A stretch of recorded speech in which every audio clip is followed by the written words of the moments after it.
जब हम लोगों ने तैयारी कर ली, पूरा दिया लगा दिए, तो रील बनाने वाले फोटो खिंचाने एक दिया के लिए आ गए और वो हमारा मेहनत किया हुआ को भी खराब कर दिया। 90 करोड़ रुपया भारत सरकार को देव दीपावली से पर्यटक से आ रहा है कि वर्णा से लेके 80 का जो क्षेत्र है, वो क्षेत्र जो पुराना क्षेत्र है, उसको उसी तरह से संरक्षित रखना चाहिए। यहाँ पर ये जो नया नया विकास की कोई आवश्यकता नहीं है। बहुत बहुत स्वागत है आपका। आप हमें पंचगंगा घाट के बारे में बताइए, क्या महत्व है उसके? ये जो पंचगंगा घाट है, ये 5 नदी का संगम है। जी। किरणा, दूध पापा, गंगा, यमुना, सरस्वती, ये 5 नदी का संगम है। दूध पापा एक ऋषि की पुत्री थी, संक्षेप में आपको बता रहे हैं। उन्होंने तपस्या किया अपने पति को प्राप्त करने के लिए कि हमको एक, जिसे आजकल एक लड़कियों में होता है ना कि ऐसा पति हमको श्रेष्ठ मिले, तो उसी तरह उसने भी मांग किया। तो उसके बाद धर्म, अभी आप मेघाट पर जाएंगे, धर्मकूप है। धर्मकूप दूध पापा से अपना गंधर्व विवाह करने की इच्छा जाहिर किया। तो दूध पापा ने कहा देखो ऐसा नहीं है, मुझे कन्यादान देने का अधिकार हमारे पिताजी को है, आप हमारे पिताजी से मिलिए, वो कन्यादान करेंगे।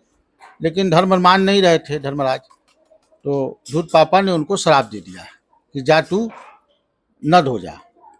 तो धर्म ने भी दूध पापा को श्राप दे दिया, जा तू जड़ हो जा, पत्थर हो जा। दूध पापा के जो पिताजी थे, बहुत बड़े ऋषि थे, तपस्वी थे, उन्होंने अपने पिताजी को आगे बताया इसी से पिताजी बात है। तो उन्होंने अपना उससे ध्यान लगा के देखा, तो उन्होंने कहा तुम गलत कर दी, तुम जैसे पति को चाह रहे थे वैसे पति, ये धर्म है। तो फिर उन्होंने कहा तो ठीक है, तुमको हम अपने आशीर्वाद से, अपनी तपस्या से तुमको हम रात को नदी के रूप में बना देते हैं। उसको चंद्रशिला बना दिए। तो जब चंद्रमा की रोशनी होती है तो उस रोशनी में दूध पापा नदी के रूप में बहती हैं। इसीलिए पंचगंगा घाट में सूर्य जब तारा रहे तब नहाने का विधान है। अब दूध पापा जो सबसे पवित्र नदी थी, आपको बता दें, प्रयाग, सब नदी जो है अपना पाप प्रयाग के बल पे लेती है, जितने तीर्थ हैं सब हैं, क्योंकि वो माघ में जाके वहाँ पे अपना पाप जोड़ देती हैं। और वो फिर प्रयाग अपना पाप 1 महीना कार्तिक में आके धोता है। पंचगंगा में आप 1 गोटा भी मान लेती हैं तो आपका जन्म जन्मांतर का पाप धुल जाता है। फिर दूध पापा में जब इस तरह से पाप होने लगा तो फिर वो विचलित हो गई, वो गंदी होने लगी जो दूध के समान श्वेत थी। तो यहाँ पर सूर्य भगवान है, मंगला गौरी मंदिर में मरीखादित्य सूर्य, उन्होंने यहाँ पे तपस्या किया था। उनके तपस्या से उनके पसीना निकला, उस पसीने से एक नदी निकली जिसका नाम है किरणा नदी। तो उस किरणा नदी के मिलने से, सूर्य का वंश है, दूध पापा चंद्र का, ऐसा भी गुरुजी ने बताया, ये सूर्य का अंश है। तो वहाँ पर जो तप वगैरह करते हैं, जो पूजा वगैरह करते हैं, जो दान वगैरह करते हैं, उससे वो जो किरणा नदी का जो वो है, उसके दूध पापा का तो पाप उससे खत्म हो जाता है, इनका सूर्य के कारण से। लेकिन जो वहाँ पर शुरू रहा तो इन लोगों को सब प्रकार की सिद्धि मिल जाती है, सब प्रकार का वो मिल जाता है। तो यहाँ पे दूध पापा चंद्र का अंश है, सूर्य का अंश किरणा है, गंगा शिव का अंश है, यमुना विष्णु का अंश है और सरस्वती ब्रह्मा जी का अंश है। ये 5 नदी का यहाँ संगम है। और कुछ पूछना चाहते बताएं? अगर हम काशी की बात करें तो आप काशी का बदलता स्वरूप किस तरीके से आप देख रहे हैं, उसके भविष्य को? देखिए, वर्तमान जो है सरकार की जो इच्छा है, वो सरकार अपने हिसाब से, जैसे अन्य जो कंट्री को, अन्य शहर को जो तरक्की किया जाता है उस करती, लेकिन जो यहाँ का आध्यात्मिक चीज़ है वो या तो सरकार के पास कोई पहुँचा नहीं पा रहा है या सरकार जानना नहीं चाहती है। ठीक है, विकास ठीक है, विकास होना चाहिए, जरूरी है आज के युग के हिसाब से, लेकिन काशी का जो ऊर्जा है, जो काशी की संस्कृति है, जो काशी का अध्यात्म शक्ति है, जो काशी का धर्म है, उसको बचाते हुए करना चाहिए।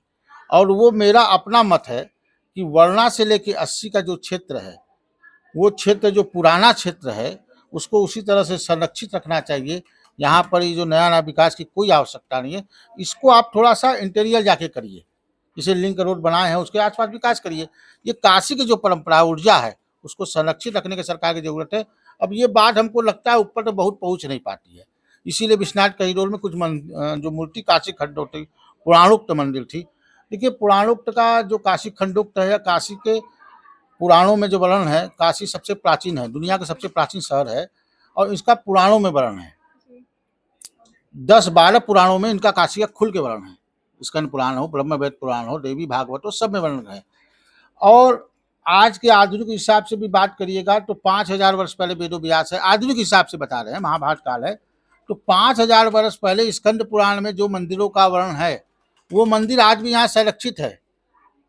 वो मंदिर आज भी है, वो देवता आज भी हैं। सनातन धर्म में जितने देवी देवता, ऋषि, यज्ञ, गंधर्व, राक्षस सब है, सबका मंदिर काशी में है। सब ने यहाँ तपस्या करके मंदिर बनाया है।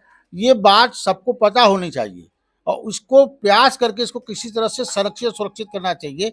हमारे बड़े भाई अजय शर्मा है, इस पर बहुत अच्छा प्रयास कर रहे हैं।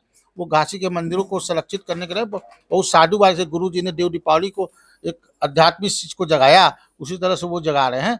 निश्चित रूप से काशीवासी को इसके लिए प्रयास करना चाहिए, सब लोग को लगना चाहिए और सरकार को भी ये उसकी जो पुरातन चीज है वो मंदिरों को बड़ा करे, मंदिरों को बढ़ाएं। अब वो मंदिर छोटी छोटी मंदिर हो गई, अब उसमें तमाम चीज हो रही है और भीड़ आ रही है। यहाँ पे भीड़ के लिए आप अगर जो यहाँ पर धार्मिक रूप से आए, जो अपने पूर्वजों के कल्याण के लिए आ रहे हैं, जो यहाँ तर्पण करने के आ रहे हैं, जो पिंडदान करने के लिए वो आए, उनके लिए आप सुरक्षा दीजिए, उनके रहने ठहरने पीने का स्थान दीजिए, तो वो अच्छी बात है।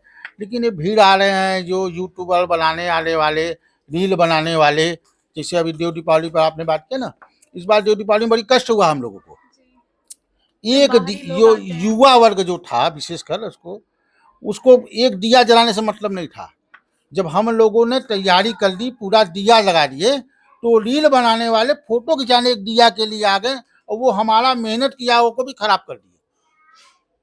तो ये जो हमारा जो धर्म संस्कृति है उससे हट के युवा जो रील बना रहे हैं, और हमारी काशी का ये उत्कर होना चाहिए कि यहाँ आने के बाद अध्यात्म शांति मिले, हमारे पूर्वज तरह, हमारे पितर तरह, हमारे आने वाली पीढ़ी को संस्कार और संस्कृति मिले। ये काशी है। और कुछ पूछना? आचार्य जी, काशी में जो भी अपनी पहचान खो रही है या बच रही है, इस पे आप क्या कहना चाहेंगे? देखिए, कोई चीज खो नहीं रहा है कोई। ये है, पहले मट्टी के मकान थे, अब बालू सीमेंट के बन गए हैं। अंतर इतना ही है। ये है कि बालू सीमेंट वाला कितना उसकी अवधि है, वो तो 300 साल तक वो दीवार खड़ी हुई मिट्टी और बरी की। अब सीमेंट वाले 50, 60, 100 इसके ऊपर नहीं चलेगी। उसी प्रकार काशी जो कर रहे हैं, ये विकास ये हो, ये बस आप इतना ही दिमाग में रखिए कि आज 300 साल पहले का मकान इमारत आज भी खड़ी है। ये राजा रजवानों का संग्रहालय काशी के अंदर आप देख लीजिए, वो आज भी मजबूत है। आज के युग के मुताबिक जो मकान बने हैं, इस प्रकार जो बाहर से आ रहे हैं, जो यहाँ रह रहे हैं, क्यों इस समय काशी मणिना वलयम वलयेरमणि, बारे काशी मणिना वलयम वलयेरमणि, मणिना वलये नय भाति करा, शशिना च निशा निचया च शशि। कहने का मतलब आज काशी में मणि माना नोट बरस रहा है। कल जो गंगा घाट पर बाढ़ से आई हुई मट्टी पर मत मूर्त त्याग करते थे, रात दिन तपस्या करते थे यहाँ के नाविक, मैंने आंखों से देखा है, आज उनका तकदीर चमक गया। क्यों? उन्होंने घाट पर बैठकर सवारी की तपस्या करेंगे, सवारी सीढ़ी से आएगी, अब आएगी। आज उनकी भी तपस्या पूर्ण हुई। और इसी प्रकार जो रात दिन यही सोच में है कि अब घाट आएंगे, काल भैरव से आएंगे, यहाँ से आएंगे, तो करीब करीब वो जो तपस्या लोगों का था, आज सभी का तपस्या पूर्ण हुआ और सभी को पैसा आमदनी बढ़ी है। अब आपको बतावें, 90 करोड़ रुपया क्या भारत सरकार को देव दीपावली से, मैं कम बता रहा हूं, 90 करोड़ रुपया भारत सरकार को देव दीपावली से पर्यटक से आ रहा है। मैंने जब उनसे बोला कि भाई आप तो कमा रहे हैं, धोती वाला मेहनत कर रहा है, टोपी वाला खा रहा है, तो उसमें हमारे अग्रवाल जी रहे मंडलायुक्त, उन्होंने कहा कहना क्या चाहते हैं? हमने कहा यही कहना चाहते हैं कि भव्य देव दीपावली मनाइए, योगी जी ने बोल दिया। अब ये कहाँ है? 10 रुपया वाला पहले देता रहा सियासी से, वो हमारा 11 रुपया है, वो पैसा नहीं बढ़ाया है। अब जो लोग देने वाले रहे वो स्वर्ग में चले गए, 40 बरस हो गया। ऐसी परिस्थिति में भव्य देव दीपावली कैसे हो? तो कमा तो आप रहे। तो उन्होंने कहा बात तो नारायण गुरु ने आपने सही कहा। तब उन्होंने 800 टीना तेल का, कहे पहले 200 रखे, 300 पर 200 में क्या होगा? 10 ग्राम तेल में 2 घंटा दीपक जलते हैं,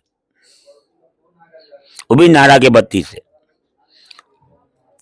तो आप चाह रहे हैं कि हमको रात भर दिया जलने दे, उसने बड़ा किया दिया। अब कहने का मतलब अब सरकार के हाथ में है, सरकार जैसे करे। एक तरफ हमारी सरकार बाबा विश्वनाथ हैं और दूसरा सरकार ये है। अब इन दोनों जने के बीच में बाबा भोलेनाथ समझे कि अब देव दीपावली का रूपरेखा, और जो यहाँ जनता आ गई अभी अभी कुंभ में, जो अफरा तफरी यहाँ मचा रहा। मैं स्वयं भुक्तभोगी हूँ कि पैदल कैंट से सामान 20 किलो का सामान लाद कर पैदल मैं आया। मैं काशी के महंत और क्या किया, जब मुझको इतना कष्ट है तो बाहर वालों को इतना कष्ट होता होगा। बस इतना ही कहूँगा। जय माता, जय गंगे। बहुत बहुत धन्यवाद आपका। आपने अपने विचारों को बहुत गहराइयों से हमारे सामने रखा हुआ है। फिलहाल के लिए इतना ही। आप बने रहे और देखते रहे स्टोनी स्टोरीज।